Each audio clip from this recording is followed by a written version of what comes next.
as well as not cover crops, but real crops, like I just mentioned.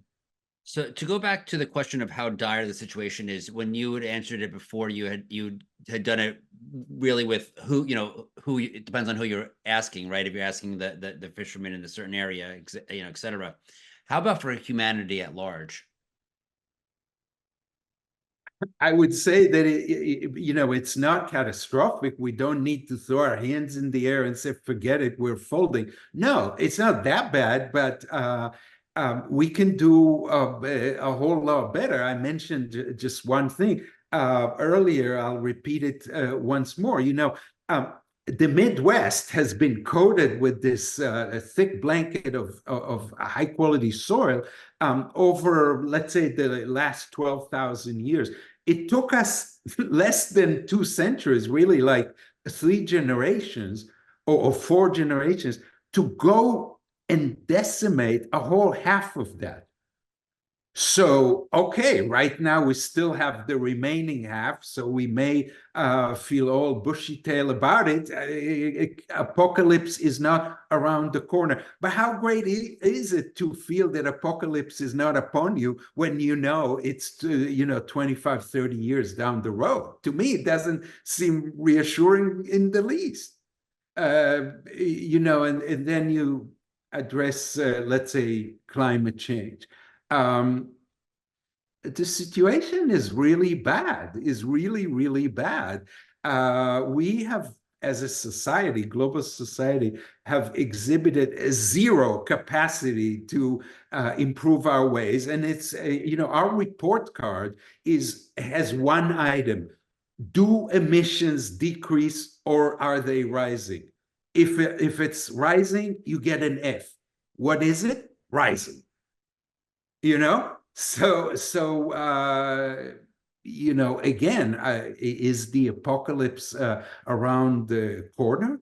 No. I mean, New York State, right outside of my window, is much more like North Carolina nowadays than New York used to be. Okay, what about the Lake Champlain area, 250 miles north? Well, that is like New York City used to be, historically speaking. And to me, that does not sound like a great state of affairs. But at the same time, I feel, and people like who I listen to very carefully, like Mike Mann at Penn, second me, if that's important. They say, yes, we are in a bleak state, but we still have a bit of time. There's no time to waste. That's for damn sure. So just to clarify, when you say it's not around the corner, it's not happening tomorrow, but in 25 to 30 years, there's going to be some real meaningful changes. Is that my understanding? Well, there have been real and meaningful changes, and I encourage people, if they want to eyeball the change with their own eyes, go to a nice website called Show Your Stripes. I can't remember if it's .com or .org or something like that. And it's a beautiful pictorial visual representation of historic temperature records. Typically, it's around 150 years or so of instrumental records of the whole globe, of continents, of individual places. I went earlier today to Israel, and it has one station, Jerusalem. And I'll tell you, Jerusalem today and Jerusalem of the childhood of my grandparents might as well have been two different planets. So that's not 25 years from now. That happened already 25 years ago, So the question is, what is the apocalypse? Are you saying any change from historical range? No, that would seem to me asking for too much, because the historical change is just a happenstance. It's not like God said, let Jerusalem be within this envelope, and now it's here, and therefore it's a catastrophe. No, I mean, it always went up and down, and no need to panic. But it shows you pictorially that the change is upon us, that Jerusalem today is a good 2 to 2.5 degrees centigrade or Kelvin warmer than it was historically speaking. And it is true that if you go far enough back, you'll find other times that it was hotter still. Yeah, but this was, what was it? 200,000 years ago, or I don't know exactly, I'm making it up, but you see my point. That should give nobody any comfort, whatever. And to the idea that this is, like we've had fluctuations of climate patterns in the past that were relatively drastic.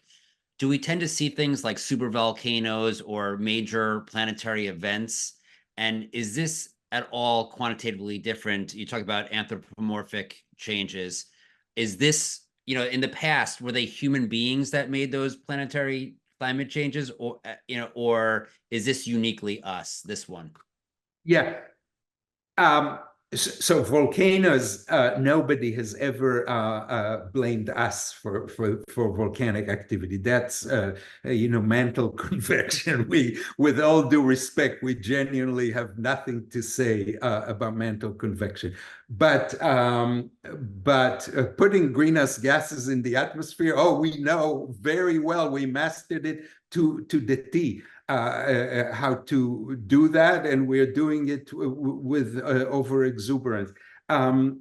So yeah, that's my answer. We have been adding tremendous amount of greenhouse gases to the atmosphere, and the changes are exactly what climate models are telling you. The changes are predicted to be based on